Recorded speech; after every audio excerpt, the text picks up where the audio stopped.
Welcome back to the Deep Dive. Today, we're tackling something pretty unusual, a deep dive into a world that's, well, it's a mix of everything. You've got classic science fiction tropes, but layered with really deep dystopia, a kind of cosmic curse, and some bizarre social engineering. It definitely sounds chaotic when you list it like that, but I think that complexity is what makes these sources so fascinating. We're looking at the planet Olleril, later called Empirica, and specifically this annual event, Tragedy Day. It's unsettling. Yeah, unsettling is a good word. So our mission today is to kind of pull the thread on this whole thing. Understand Tragedy Day, sure, but also the secret society Luminus that seems to be pulling the strings. Exactly. We're piecing together how myth, technology, and this really weird blend of charity and cruelty were used for control. We've got details on everything from a generational curse involving red glass, What red glass? all the way to a child genius using an old TV show for planetary mind control. It's quite a ride. Okay, let's start there then, at the beginning. Because this founding myth, the red glass legend, it's not just local folklore, is it? It feels bigger. It really is. The sources describe it through a native character, Lynn, talking to Sorrel. She talks about this time between storms, a celebration. And then they find it, this piece of red glass. And immediately, things go wrong. A girl dies, a hunter dies, the fish they rely on turn up dead and black. The belief just sets in. The land is cursed, utterly. And that stuck for generations, until an outsider showed up. Susan's grandfather, the doctor. Right. He investigates, and he sees past the superstition. He figures out it's not magic, it's radiation, high-level radiation leaking from a crashed spaceship engine. Calls the whole curse superstitious nonsense, which from his perspective it was. He even takes the red glass. Apparently it's indestructible, takes it back to the TARDIS. Problem solved, locally at least. But here's where it gets really interesting, connecting the local to the cosmic. That red glass wasn't just engine debris. No, not at all. It was actually a missing crystal, part of a really powerful artifact called the Immortal Heart Shrine. And this shrine is linked to the Friars of Pangloss. Yes. And these friars aren't some local cult. We're talking about a vast, ancient power structure operating in a galaxy supported by a red giant star.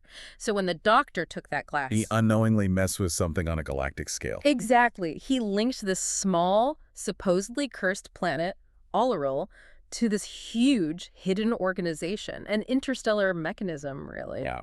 Okay, so from ancient cosmic power plays, let's shift to the uglier side of local power, the colonization. Yeah, it's a grim shift, but crucial.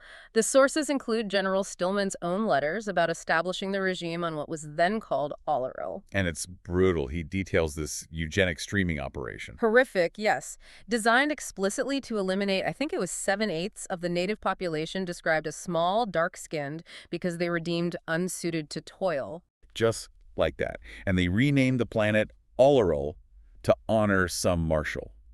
That level of calculated cruelty, it really sets the stage for everything that follows. It's the foundation of the dystopia. And the control system they built on top of it, Luminus, or the Greatest Lodge, as they call themselves, it's masterfully hidden. Behind top-like sanitation. That's brilliant in a terrifying way. Isn't it? Control waste management, public health, cleaning. You control the infrastructure of daily life. No need for soldiers on every corner when you control the plumbing and, well, the data that goes with it. Ultimate camouflage. And they enforce this control physically, too, at the cordon, this huge wall-splitting empire city. Right. Separating the regulated central zones from the, let's say, neglected and increasingly lawless south side. And movement is controlled bureaucratically. These access wafers, we see what happens with Harry Landis, the bar owner. Yeah, he gets downgraded, just like that. His wafer's revoked, he's stuck on the south side. If the system deems you inefficient or undesirable, click, you're cut off. Which basically empowers the police, who aren't really peacekeepers. No, they're more like police gangs.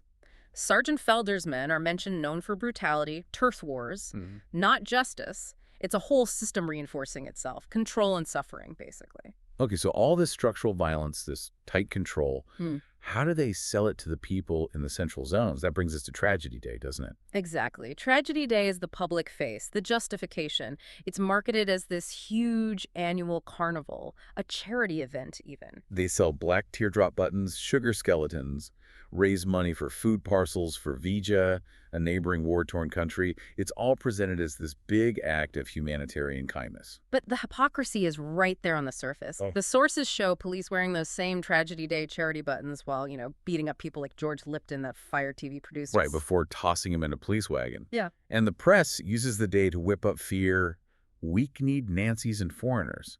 Charity as performance, violence as policy. It's textbook manipulation, and it's all building towards the real purpose of Tragedy Day. It's not just a holiday, it's a deadline. A deadline for implementing total control, using this massive machine, the Triton T-80. Yeah, the Triton T-80. It's described as a psychotronic generator, basically a planet-wide mind control device. It's the end game for Luminus's control. Cheaper, more efficient than the old ways. And the person who decided the old ways coercive capitalism were too costly and wasteful. Not some old general, but a kid. Crispin, the supreme one of Luminus. He's, what, 12? 13? A child genius who apparently hacked his way into power. Okay, hold on. A centuries-old conspiracy built on eugenics and sanitation contracts gets taken over by a 12-year-old hacker.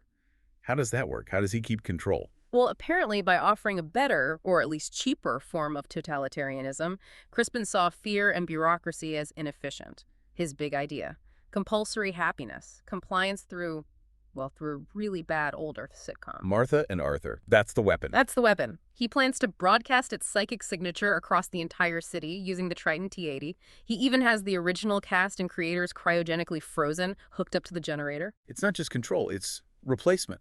Replacing free will with sitcom dialogue. Exactly. The goal isn't just obedience, it's transformation into insensible drones.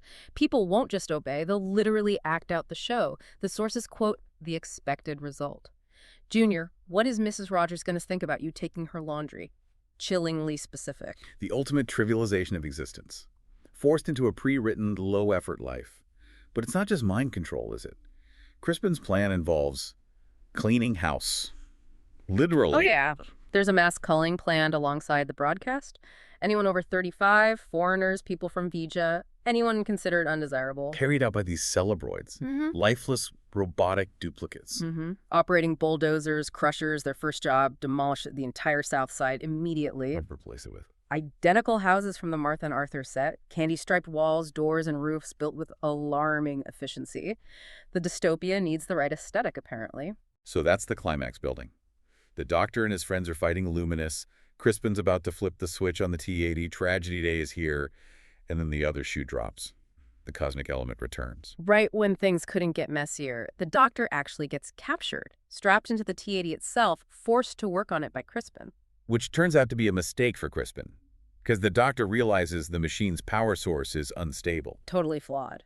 He sees it has colossal power needs, but a setup that guarantees, well, he calls it an inevitable kerbang. He might have even helped it along a bit. And while this is happening, the Friars of Pangloss make their move. They want their red glass back. And the TARDIS, don't forget. So they send their specialist, Ernie Eight Legs McCartney. A giant arachnid assassin from the 7th Quadrant. Subtle. Not even slightly. He tracks the TARDIS to Empire City driving a bright red sports car, apparently imploding any car that gets in his way. He's pure, focused retrieval. Ancient, ruthless power. So everything converges. Crispin hits the button. The T-80 activates. And the broadcast goes out. Across Empire City, people just stop. Then they start acting out the sitcom. Blank faces, reciting lines. Crispin thinks he's won. Total control. Empire City was his. But the win is very, very short-lived.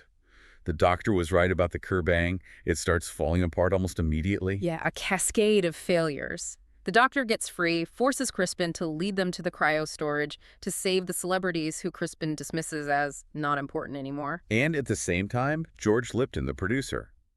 The stupidity factor implant he was given. It pushes his brain too far. The strain kills him. But his death triggers something else. A compression grenade he'd somehow acquired. Boom.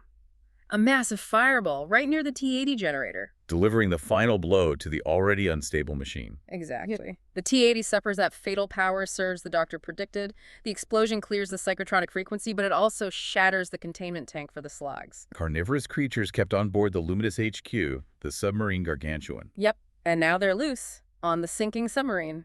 Total chaos. So the entire control structure just collapses. The Gargantuan sinks, taking Luminus HQ and Crispin with it, last seen sobbing, apparently. His perfect little sitcom world, gone. And instantly, across the city, the effect vanishes. People stop acting, they're free. The Celebroids freeze mid-task. And the escape. The Doctor and companions getting away from a sinking submarine infested with monsters. Pure sci-fi brilliance. They escape in Ernie McCartney's transforming red sports car, riding the sub's shockwave. You couldn't make it up. But back in the city, the aftermath is fascinating. The citizens wake up, confused, free, and they don't just riot. No, the sources call it an uprising, which feels right. It's focused. Their first act, tear down the cordon, the physical symbol of their division. And then they topple the statue of General Stillman, the guy who started the whole eugenics nightmare. They dismantle the symbols of oppression, physical and historical, almost immediately. So, wrapping this all up, what's the core takeaway from this incredibly complex story? For me, it's how the ultimate oppression wasn't just force. It was this mix. Ancient myth, brutal history, bureaucratic control. And psychological manipulation using the most mundane thing imaginable, cheap entertainment, plus that veneer of manufactured charity. Right. The banality of the control method that's so chilling. And the irony that this centuries-old conspiracy, Luminus, wasn't beaten by some grand rebellion. No, it was undone by basically faulty wiring and a child's television obsession. The destruction of their base, the Gargantuan, just shattered the whole system. No police, no barriers, no money, no control, just gone. Leaving the planet with, as the source says, so many possibilities open to them. Which brings us right back to the beginning, and that red glass. The Doctor retrieved it, it's with him now. But remembering its original purpose, linked to the Friars of Pangloss, the cosmic power brokers who sent Ernie, it leaves us with a question for you. Yeah, it's a big one. In a society like Empirica, suddenly free from its local tyrants, what's the greater danger moving forward? Is it the leftover tech of the regime they just overthrew? Or is it those powerful ancient cosmic forces like the Friars who were maybe pulling strings behind the scenes all along? Something to think about as Empire City starts figuring out what actual freedom looks like. Yeah. Until next time on The Deep Dive.